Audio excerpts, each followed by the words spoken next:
Adanna's belly was round and hard, like a small calabash was growing inside her. She was only 6 years old. Life in Umueke village was simple. The sun woke you up, and the crickets sang you to sleep. For Adanna, life was also happy. She was 6 years old, with big, bright eyes and legs that loved to run faster than the chickens in her father's compound. Her laughter was a song that her mother, Nkechi, said was sweeter than any music. Adanna loved to play hide-and-seek with the other children under the big mango tree and listen to her mother's stories by the fire at night. Her world was small, safe, and full of love. Then, things started to change. It began slowly. Nkechi noticed that Adanna was eating less, but her belly was getting bigger. At first, she thought it was just worms. She gave Adanna the bitter leaf concoction that her own mother had given her. But the swelling did not go down. Instead, it grew. It became firm, stretching the fabric of Adanna's small dresses. Her once energetic legs grew tired easily. She no longer chased the chickens. She preferred to sit quietly in the shade, her small hands resting on her round stomach. "Adanna, are you feeling well?" Nkechi would ask, her voice tight with a worry she tried to hide. "I'm fine, Mama," Adanna would reply, but her eyes had lost their usual sparkle. Soon, Nkechi was not the only one who noticed. The village of Umueke had many eyes. When Nkechi took Adanna to the stream to fetch water, the other women would stop talking. They would stare at Adanna's belly, their eyes wide. They would put their hands over their mouths and whisper to one another. The whispers followed Nkechi like a shadow. They were soft, like the rustling of dry leaves, but they were sharp and carried a poison that pricked her heart. One market day, Nkechi was buying yams when she heard two women talking behind her. "Have you seen Emeka's daughter?" one woman, Mama Chidi, asked. "Her belly is like a pregnant goat's." "Hey, whoa!" the other woman exclaimed. "But she is just a child. How can that be?"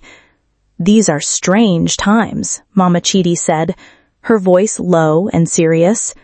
"An abomination. Something evil has touched that child." Nkechi's hands trembled. She dropped the yam she was holding. She turned around and stared at the women, her eyes blazing with a fire they had never seen before. The women quickly looked away, pretending to be very interested in a basket of peppers. Nkechi grabbed Adanna's hand and walked away, her head held high. But inside, her spirit was crumbling. The word abomination echoed in her mind. The whispers grew louder and bolder. They were no longer spoken behind her back. The other children stopped playing with Adanna. They would point at her and chant cruel rhymes. "Adanna has a secret. Adanna's belly is big." Adanna would run home crying, her small body shaking with sobs she did not understand. She did not know what she had done wrong. Her father, Emeka, a quiet man who worked hard on his farm, became withdrawn and angry. At first he defended his daughter. "It is just a sickness," he would shout at anyone who dared to ask.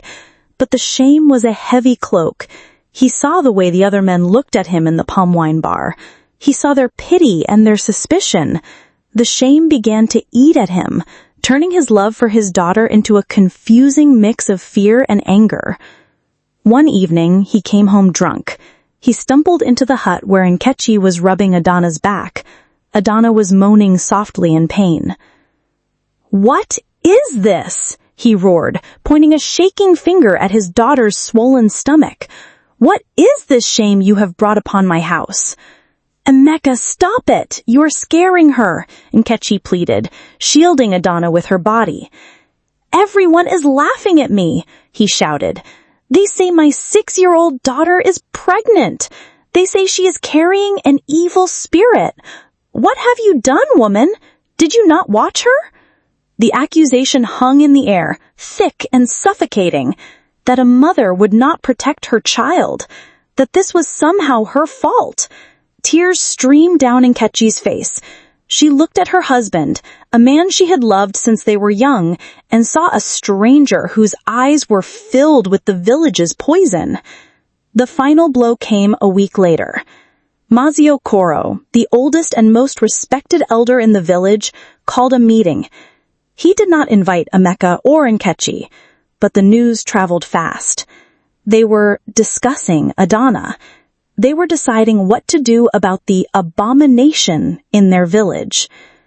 That night, as the full moon cast a silver glow on the red earth of Umueke, Nkechi heard footsteps outside their hut. It was not one person. It was many. Peeking through a crack in the wooden door, she saw the grim faces of Mazio Koro and 3 other elders.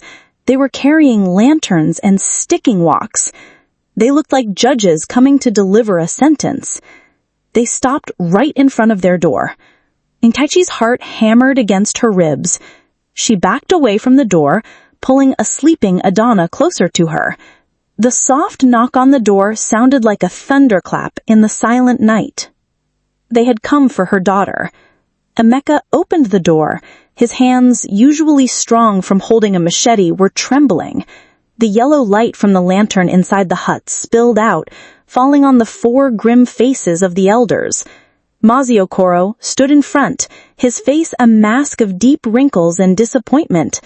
He did not look at Emeka. His eyes were fixed on the dark corner where Nkechi was holding Adanna. Emeka. Mazio Koro's voice was low and rough, like stones grinding together. We have spoken. The village has spoken. Emeka swallowed hard. Mazi, please, she is only a child. A child who carries a darkness, another elder said, his voice sharp. We see her belly. It is an unnatural thing. It is a bad omen for Umueke. The yams will not grow well. The rains will not fall right. Such things bring curses upon the land. Nkechi's heart felt like it would break. They were talking about her daughter as if she was a piece of rotten fruit that needed to be thrown away. She held Adanna tighter, the child's small body hot with a fever she could not explain.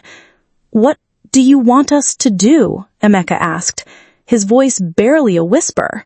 His fight was gone, replaced by the heavy weight of fear. You must cleanse this abomination, Mazio Koro commanded. Take the child to Dibia Agu, the herbalist. He will know the spirit that has done this. He will know how to cast it out. You have until the next market day, that is 7 days. If the child is not cleansed by then, your family will no longer be welcome in Umueke. You will be cast out. The threat was clear. To be cast out was a death sentence. A family with no village, no land, and no people was nothing. They would starve.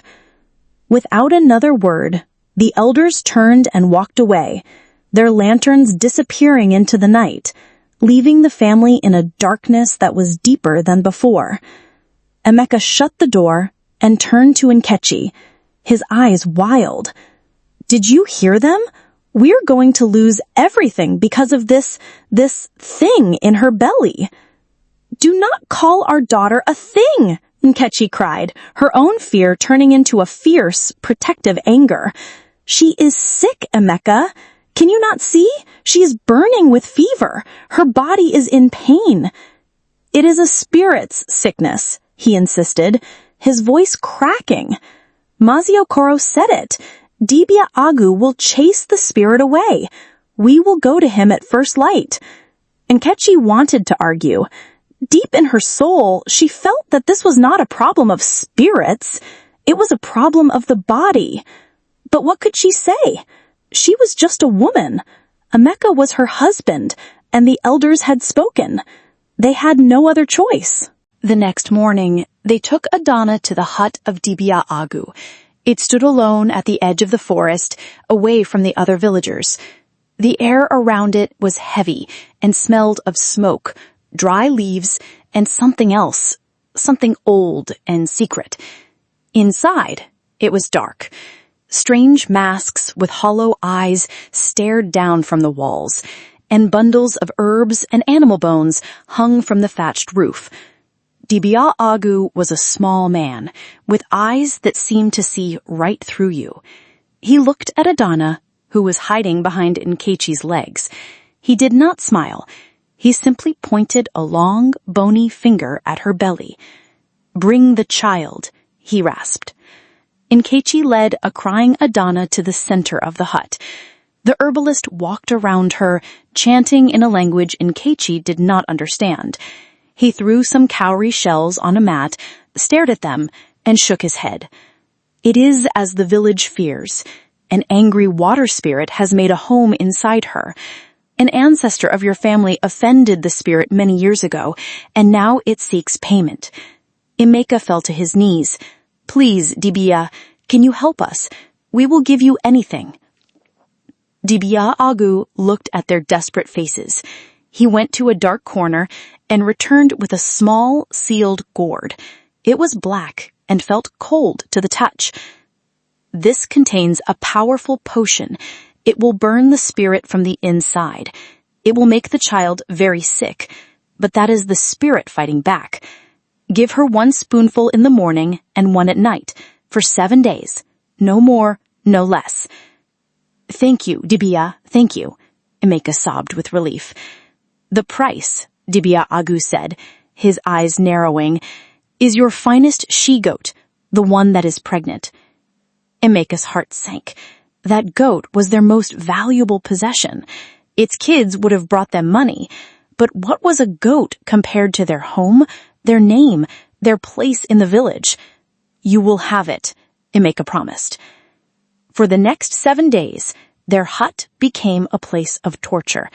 The potion in the gourd was thick, black, and smelled like burnt leaves and a rotten mud. Adanna would scream and cry every time she saw Nkechi coming with the spoon. They had to hold her down while Nkechi forced the bitter liquid into her mouth. Most times, she would vomit it back up, crying in pain as her small body convulsed. Nkechi's heart broke into 1,000 pieces with every spoonful. The herbalist had said the sickness was the spirit fighting back, but Nkechi saw something else. She saw her daughter getting weaker. The light in Adanna's eyes was dimming. Her skin was hot and dry, and she could no longer keep even water down. Her belly did not get smaller. It seemed to grow even harder, pushing against her ribs, making it difficult for her to breathe. On the evening of the 6th day, Nkechi knew something was terribly wrong. The herbalist's gourd was not a cure. It was poison. Adanna lay on the mat, her breathing shallow and fast. She was no longer crying. She was too weak. She just stared at the ceiling with empty eyes. That night, Nkechi did not sleep. She watched her daughter's chest rise and fall, each breath a tiny struggle. The fear of the village, the fear of being cast out, all of it disappeared. It was replaced by a single, terrifying thought. Adanna was dying. The village was wrong. The elders were wrong. The herbalist was wrong. And her husband, in his fear, was wrong. A memory surfaced. In her mind, her cousin, who had visited from the big city, had once spoken of a giant hospital in Port Harcourt, a place with doctors in white coats who could look inside a person with special machines. A place of science, not spirits. At the time, Nkechi had laughed. Now, it was her only hope. She had some money saved, coins hidden away in a clay pot buried under the floor mat. It was for a new wrapper for the new yam festival, but that did not matter now. As Emeka snored softly on his own mat, Nkechi made a decision. She would not let her daughter die in this hut, waiting for a spirit to leave. She would save her child, or she would die trying. Quietly, so as not to wake her husband, she rose to her feet. She dug up the clay pot, her hands shaking as she tipped the coins into a small cloth bag. She packed a water bottle and the last piece of roasted yam. Then she knelt beside her daughter. "Adanna," she whispered, gently shaking her, "wake up, my love. We are going on a journey." The moon was their only lamp. Nkechi tied Adanna securely to her back with her strongest wrapper. The child was light, too light, and her body was limp against her mother's. She did not dare to look back at the hut where her husband slept. Looking back would mean thinking, and thinking would bring a fear that could paralyze her. She could not afford to be afraid. She could only walk. She moved like a ghost through the sleeping village, her bare feet making no sound on the cool, dusty path. Every dog that barked in the distance made her heart jump. Every rustle in the bush sounded like the footsteps of the elders coming to drag her back. She clutched the small bag of coins in her hand. The metal, a hard, real thing in a world that had become a nightmare. Her destination was the main road, a place she had only been to a few times, a long walk from the village. Hours passed. The moon began to fade, and the sky turned from black to a soft gray. Her shoulders ached from Adanna's weight, and her legs felt heavy as logs, but she did not stop. When she finally reached the main road, cars and lorries were already roaring past, kicking up clouds of red dust. She stood by the side of the road, a small village woman with a sick child on her back, looking lost. A rickety bus, painted with the words, "God is my power," screeched to a halt beside her. "Port Harcourt! Port Harcourt!" the conductor shouted. Nkechi's heart leapt with a small flicker of hope. "How much?" she asked. The conductor looked her up and down, saw her simple wrapper and the sick child, and named a price that was double the normal fare. Nkechi knew he was cheating her, but she had no time to argue. She paid him, her precious savings already shrinking. The journey was long and hot. The bus was packed with people, chickens, and bags of produce. The air was thick with the smell of sweat and petrol. Adanna moaned softly on her back, her fever making her skin feel like fire. The other passengers stared. They saw her daughter's unnaturally large belly. They whispered amongst themselves. The same whispers she had run from in the village had followed her onto the bus.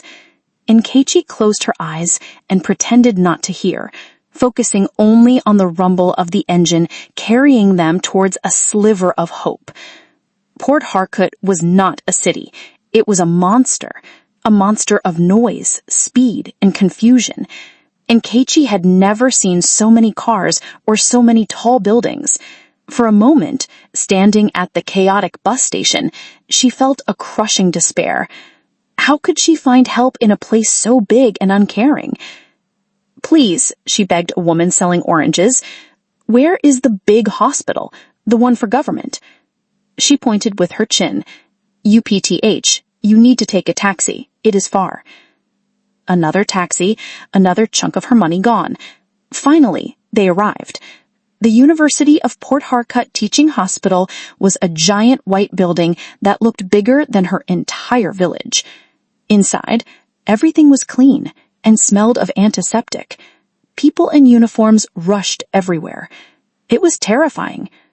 After hours of being sent from one counter to another, after using the last of her coins to pay for a registration card, a nurse finally led her into a small room. A young doctor, a woman with kind eyes and a tired face, came in.